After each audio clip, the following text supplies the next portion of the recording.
25కి ఇచ్చారండి. జనవరి 25కి నోటీస్ ఇచ్చారు. 26 26 జనవరి ఫ్రైడే, సాటర్డే, సండే లైన్గా హాలిడేస్ వచ్చినాయి. 29th రోజు ఎర్లీ మార్నింగ్ 4 o'clock వచ్చి డెమాలిష్ చేశారు. మేము ఈ 3 రోజులలో మేము ఎవరిని అప్రోచ్ కాలేకపోయినాము, కోర్టుకి అప్రోచ్ కాలేకపోయినాము. ఎవరు 25th జనవరి, 26 26 జనవరి, Friday, 4th Saturday, Sunday complete అయిపోయింది. దాని తర్వాత అండి అదంతా ఇది 60 meters రోడ్డు అది అని చెప్పేసి మేము చిన్న ఉన్నప్పటి నుంచి మా నాన్న వాళ్ళు చిన్న ఉన్నప్పటి నుంచి కూడా ఇది స్లమ్. మరి ఈ స్లమ్ నుంచి ఇది జీవీఎం రోడ్ అని ఎట్లా కన్వర్ట్ చేసుకున్నారో వాళ్ళకే తెలియాలి. యాక్చువల్లీ ఇది రోడ్ కాదండి, ఇది అసలు డెడ్ ఎండ్. ఆ టెంపుల్ తర్వాత డెడ్ ఎండ్ ఇది. మేమేదో మా సౌకర్యం కోసం మేము ఇది రోడ్ ఏదో రానికి పోవడానికి దారి పెట్టుకున్నాము. వీళ్ళ బ్యాంక్ ఆఫ్ బరోడా హద్దు ఆ టెంపుల్ తర్వాత అక్కడికి క్లోజ్ అయిపోతుంది. అక్కడ నుంచి మేము అసలు యాక్చువల్ అక్కడ గోడ కట్టుకోవాల్సింది మేము అప్పుడు వదిలేసుకున్నాం. ఎవరు రావడానికి పోవడానికి వీలు ఉంటుంది కానీ అది ఇప్పుడు రోడ్ లాగా చేసుకున్నారు. యాక్చువల్గా టౌన్ ప్లాన్షిప్లో ఇది లేదు.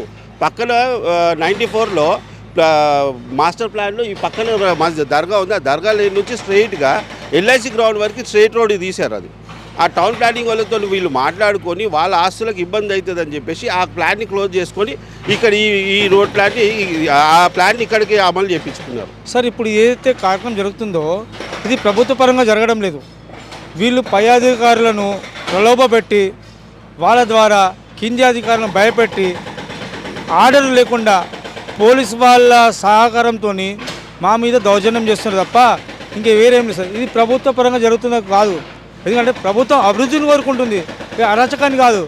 ఇది ప్రభుత్వం అయితే మంచిగా ఉన్న రోడ్డు ఎందుకు ఇరగొడతారు సార్? వాళ్ళు ఏమంటే మేము రోడ్ వేయడానికి వెళ్ళినాము, రోడ్డు దవ్వినాము, పై బస్తీ వాళ్ళు అడ్డుకుంటున్నారని మా పైన మళ్ళీ కేసులు బనాయించి మమ్మల్ని ఇక్కడి నుంచి పూర్తిగా తొలగించడానికి చేసిన ఒక ప్రణాళిక తప్ప ఇది ప్రజల కోసం కానీ ఉపయోగపడే కార్యక్రమం కాదు సార్. ఇది ఇప్పుడు మేము ఒకటి ఏమంటే ఎంఆర్ఓ గారిని కూడా కలెక్టర్ గారిని టౌన్ ప్లానింగ్ ఒకటే కోరుతున్నాము. 1993 వరకు లేని ఈ రోడ్ ప్లానింగు ఇప్పుడు ఎలా వచ్చింది?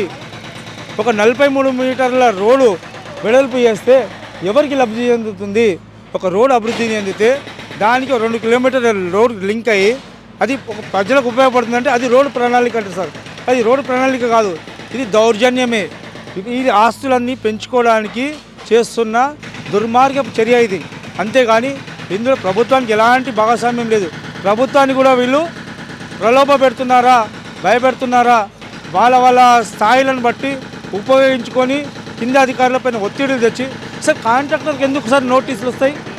ఒక పని చేసే కాంట్రాక్టర్కి నోటీసులు ఎందుకు వస్తాయి? అయితే చేస్తాడు ప్రజల కార్యక్రమం కాబట్టి కాంట్రాక్టర్కి మేము వ్యతిరేకిస్తున్నాం కాబట్టి ఆయన వెళ్ళిపోయాడు. ఆయన ఏం భయపడతారంటే నువ్వు ఈ పని చేయకపోతే నీ మీద చర్య తీసుకుంటామని చెప్పేసి కాంట్రాక్టర్ని భయపెట్టి పోలీసులు ప్రొటెక్షన్ ఇచ్చి ఈ కార్యక్రమం చేస్తున్నారు సార్. ఇందులో ఎన్ని లక్షల రూపాయలు ప్రజాధనం వృధా అవుతుంది? ఈరోజు అభివృద్ధి చేయడానికి ప్రభుత్వం దగ్గర డబ్బులు లేవంటున్నారు. మరి అరాచకం చేయడానికి డబ్బులు ఎక్కడి నుంచి వస్తున్నాయి? ఇందులో మా డబ్బులు కూడా ఉన్నాయి కదా సార్, మా శ్రమ కూడా ఉంది. మేము కూడా రూపాయి ట్యాక్స్ కడుతుంది, 100 రూపాయలు ట్యాక్స్ కడుతుండొచ్చు, నేను రూపాయి ట్యాక్స్ కట్టిన నా రూపాయి నాశనం అవుతుంది కదా. దీన్ని నేను ఎందుకు అయితే వ్యతిరేకించొద్దు? వ్యతిరేకిస్తే ప్రభుత్వ కార్యక్రమం దాన్ని మీరు పోవద్దంటారు.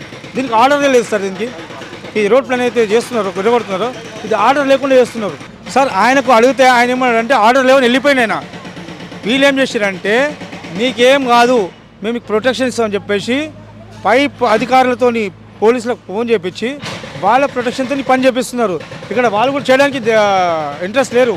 ఎవరైతే కాంట్రాక్టర్లు కూడా ఆయన కూడా ఏమంటారంటే ఇది అన్యాయమే, అక్రమం, మేము కూడా చేయడానికి ఇష్టపడతలేము, కాకపోతే మా పైనుంచి లైసెన్స్ క్యాన్సిల్ చేస్తామని మాకు వేరే ఆర్డర్లు ఇవ్వమని చెప్పేసి వేరే కాంట్రాక్ట్లు ఇవ్వమని చెప్పి వాళ్ళని భయపెట్టి ఈ పని చేపిస్తున్నారు. బలవంతంగా దౌర్జన్యంగా చేపిస్తున్నారు. మేము ఒకటే అడుగుతున్నాం సార్, 93 వరకు లేని ఆర్డర్స్ ఎందుకు వస్తున్నాయి? ఒక్కసారి మీరు ఈ చుట్టుపక్కల కట్టెమల మండలిలో ఎంతో సర్ఫేస్ ల్యాండ్ ఉంది, వక్స్ బోర్డ్స్ ప్రాపర్టీస్ ఉన్నాయి. ఏదైతే బ్యాంకర్ ఏర్పడిందో అందులో 423 మీటర్ల సర్ఫేస్ గవర్నమెంట్ ల్యాండ్ ఉంది. అక్కడనే కొంత భాగంలో ఆక్రమించుకొని శతాబ్ది అపార్ట్మెంట్ కట్టిరు. ఇవన్నీ సర్వేలు చేపియండి. న్యాయం అయితే మాలాంటి నలుగురికి ఉపయోగపడుతుంది కదా. ఇల్లు లేకుండా చాలామంది ఉన్నాం, మా 19 ఇల్లు ఇంకా 100 ఇళ్లకు జరిగిపోయి జాగా ఇక్కడ ఉన్నది. దాన్ని సర్వే చేయించారు, బయటికి తీయండి ప్రభుత్వ భూములను.